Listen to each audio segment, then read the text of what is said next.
শিলিগুড়ি চাম্পাশড়ি এলাকায় এসবিআই এর এটিএম লুটের ঘটনায় দুষ্কৃতীদের ব্যবহৃত সরঞ্জাম উদ্ধার করল পুলিশ।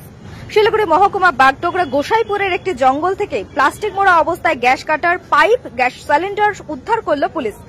পুলিশ সূত্রে খবর, তদন্তকারীরা সিসিটিভি ফুটেজ দেখে নিশ্চিত হয়েছে দুষ্কৃতীদের ব্যবহৃত সাদা রঙের গাড়িটি গোসাইপুরে শেষবারের মতন দেখা গিয়েছিল, কিন্তু তারপরের থেকে কোনো খোঁজ নেই গাড়িটির।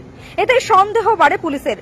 রাত থেকেই নাকা তল্লাশি শুরু হলেও বৃহস্পতিবার সকালে পুলিশের হাতে সিসিটিভি ফুটেজ আসার পর গোসাইপুর এলাকায় বিশেষ তল্লাশিতে নামে পুলিশ।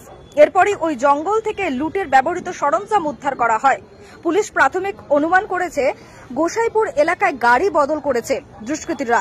কমিশনারের সূত্রে আরও জানা গিয়েছে, লুটের ঘটনার পর বুধবার রাত থেকে নাকা তল্লাশির সময় বাগডোগরা থানার পুলিশ একটি গাড়ি সহ 3 জনকে আটক করেছে।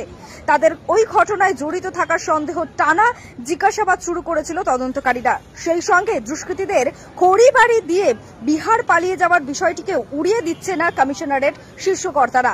মোহন কর্মকারী রিপোর্ট, পাহাড়িয়া টাইমস।